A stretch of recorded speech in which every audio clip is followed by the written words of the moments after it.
Hello అందరికీ, welcome to మన stories. ఇంట్లో వెజిటేబుల్స్ ఏం లేవా? ఏం చేయాలో అర్థం కావట్లేదా? అయితే ఒకసారి ఈ టమాటా రైస్ ట్రై చేసి చూడండి. నేను చెప్పే విధంగా ఒకసారి ట్రై చేయండి. ఎలా వచ్చిందో కామెంట్ చేయండి. ముందుగా దీనికోసం నేను 1 కప్ రైస్ తీసుకున్నానండి. ఆ 1 కప్ రైస్ని నీట్గా క్లీన్ చేసుకొని పక్కకి పెట్టుకోవాలి ఒక అరగంట సేపు. ఇంకా 2 చిన్నగా కట్ చేసుకున్న టమాటాలు, ఇంకో 2 టమాటాలని మెత్తగా పేస్ట్లా ప్యూరీలా చేసుకొని పక్కకు పెట్టుకోవాలి. ఇంకా ఒక మందపాటి కుక్కర్ పెట్టుకొని అందులో 3 టేబుల్ స్పూన్ ఆయిల్ వేసుకోవాలి. మీకు నచ్చితే ఇందులో 1 టీ స్పూన్ గీ కూడా వేసుకోవచ్చు. ఇంకా 1/2 టీ స్పూన్ జీలకర్ర, ఒక బిర్యానీ ఆకు, 2 లవంగాలు, 2 యాలకులు, ఇంకా చిన్న ముక్క దాల్చిన చెక్క, ఇంకా ముందుగా చిన్నగా తరుముకున్న ఉల్లిపాయలు వేసుకోవాలి. ఇవన్నీ ఒక 2 నుంచి 3 నిమిషాల పాటు వేగనివ్వాలి సిమ్లో పెట్టుకొని.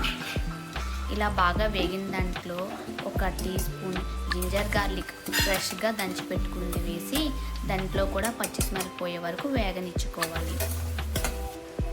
ఆ వేగిన దాంట్లో ముందుగా కట్ చేసి పెట్టుకున్న టమాటాలు కూడా యాడ్ చేసుకొని అందులో చిటికెడు పసుపు, ఇంకా 1 టీ స్పూన్ సాల్ట్ యాడ్ చేసి టమాటోస్ మెత్తగా అయ్యేంత వరకు మగ్గించుకోవాలి.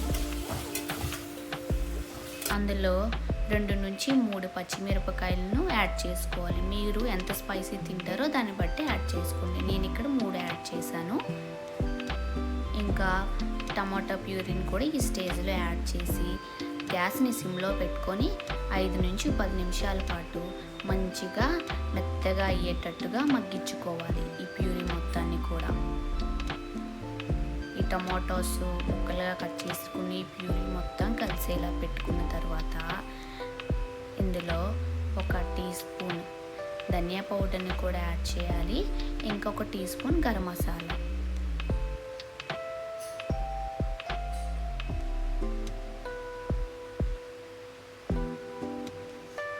ఇందులోనే ముందుగా కడిగి పెట్టుకున్న మన రైస్ని కూడా యాడ్ చేసుకుందాం.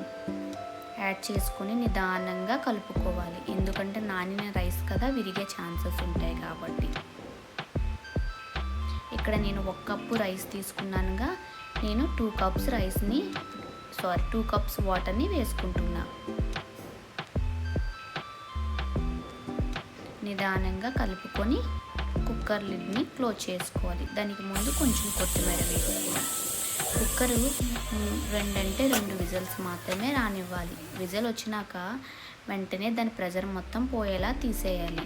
విజిల్ పైకెత్తి తర్వాత లిడ్ని ఓపెన్ చేసుకోవాలి. చూడండి ఎంతో పర్ఫెక్ట్గా కుక్ అయిన మన టమాటో రైస్. దీనికి కాంబినేషన్గా బాయిల్డ్ ఎగ్స్ పెట్టుకొని తింటే చాలా బాగుంటుందండి. మీరు కూడా ఒకసారి ట్రై చేయండి. ఎలా వచ్చిందో చెప్పండి కామెంట్ రూపంలో. ఇంకేదైనా స్టైల్లో మీకు టమోటా రైస్ తెలిస్తే అది కూడా నాకు కామెంట్ రూపంలో చెప్పండి. ఈ కంటెంట్ మీకు నచ్చితే లైక్ చేయండి. ఇంకా మీ ఫ్రెండ్స్ అండ్ రిలేటివ్స్కి షేర్ చేయండి. సబ్స్క్రైబ్ చేయడం మాత్రం మర్చిపోకండి, సరేనా? థ్యాంక్ యూ ఫర్ వాచింగ్ అండి.